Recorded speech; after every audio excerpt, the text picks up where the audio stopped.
विश्वगुरूंच्या पावन दरबारामध्ये आपण आहोत। श्रीमन निवृत्तीनाथांनी तळमळ करत असताना ती तळमळ भगवंताला चित्तामध्ये साठवून केलेली आहे। काय तळमळ केली विश्वगुरूंनी ती तळमळ सांगत असताना विश्वगुरूंची तळमळ एवढी विशेष आहे।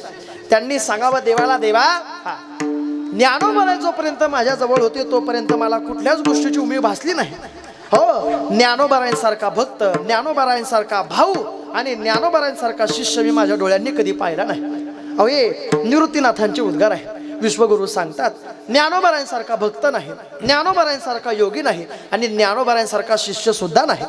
हे बोलत असताना निवृत्तीनाथांचा कंठ दाटून येतोय। नामा म्हणे आता लोपला दिनकर बाप ज्ञानेश्वर समाधिस्थ। माझे निवृत्तीनाथांनी सांगावं ज्ञानोबाराय सोडून जाल गेल्यानंतर तदनंतर सोपान देवांनी समाधी घ्यावी।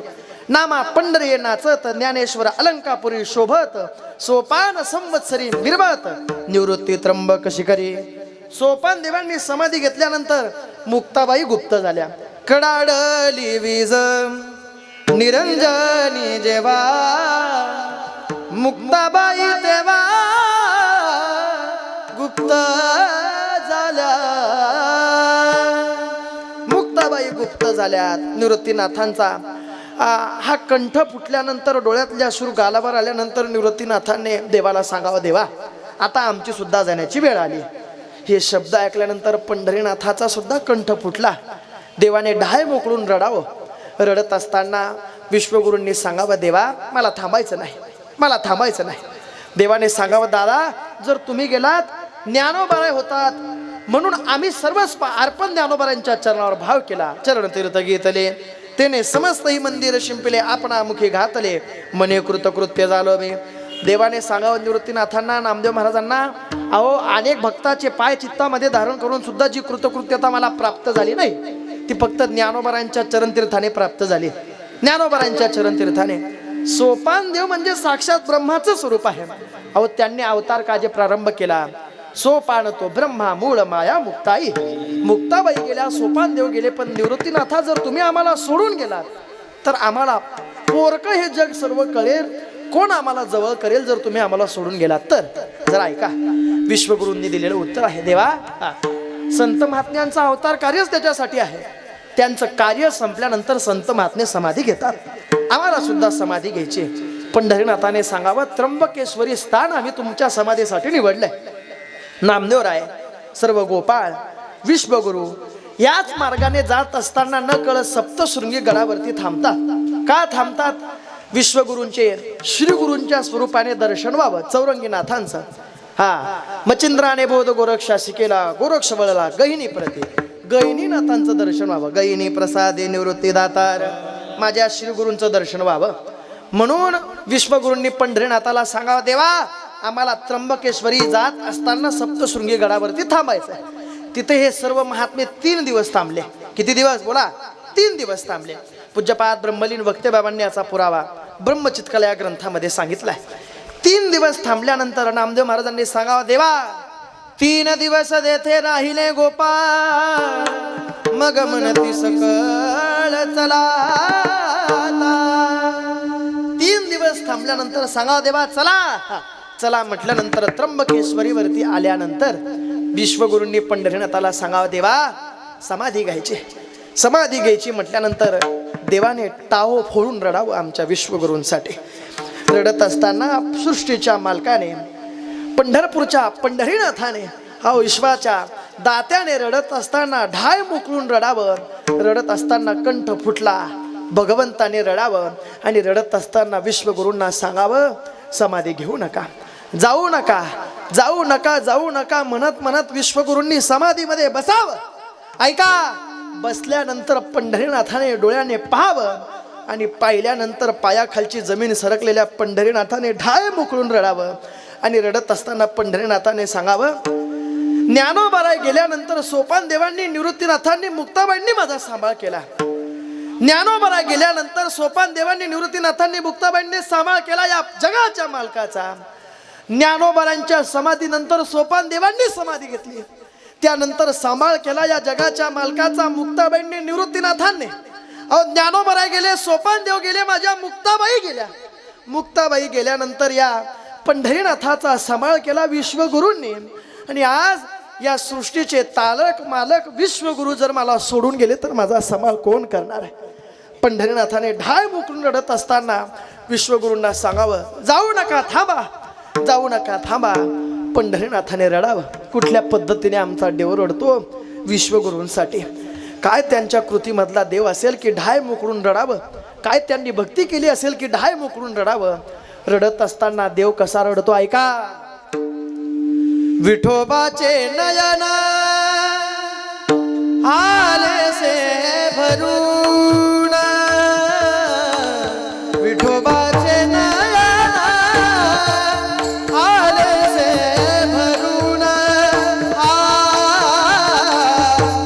झाकी गेले नयन निवृत्ती राजे, निवृत्ती राजे, झाकी गेले नयन निवृत्ती राजे.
रडत असताना पंढरपूरच्या मालकाने सांगावं, ज्ञानोबराय गेल्यानंतर सोपान देव जातात, सोपान देव गेल्यानंतर ब्रह्मचित्काला श्री मुक्ताबाई जातात, आणि मुक्ताबाई गेल्यानंतर जर विश्वगुरूंनी समाधी घेतली तर आमचा सांभाळ कोण करेल? कधी मनामध्ये प्रश्न निर्माण होतो, या संत महात्म्यांनी अवतार कार्य प्रारंभ केलं नसतं तर आमच्या जीवनाचा उद्धार कोणी केला असता? कोणी आम्हाला जवळ केलं असतं?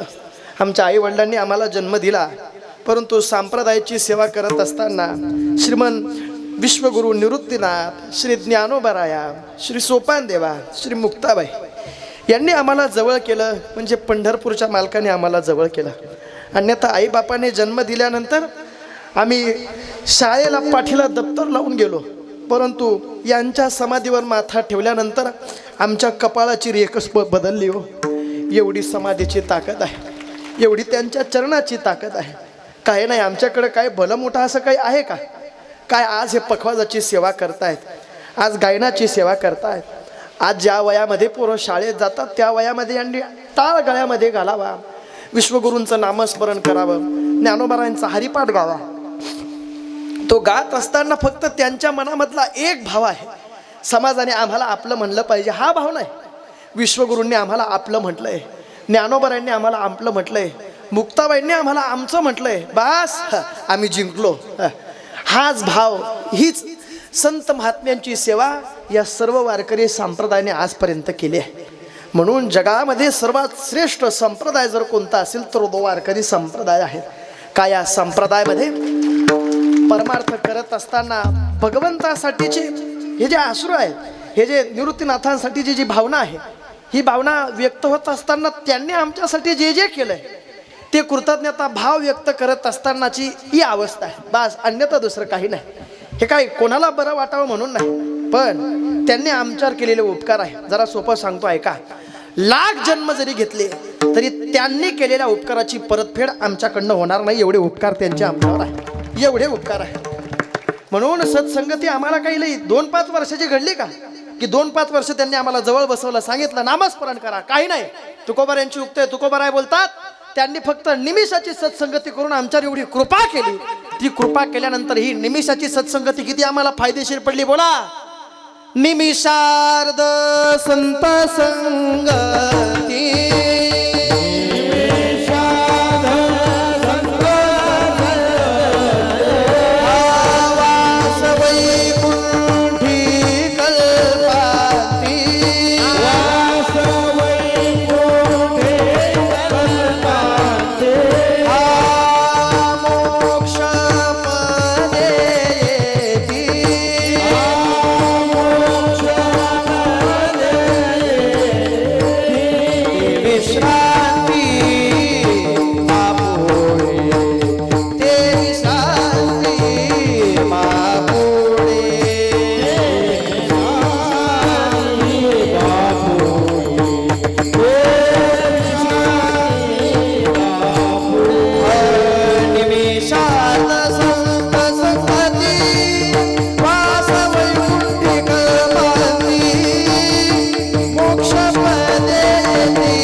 आमच्यावर केलेली कृपा आहे.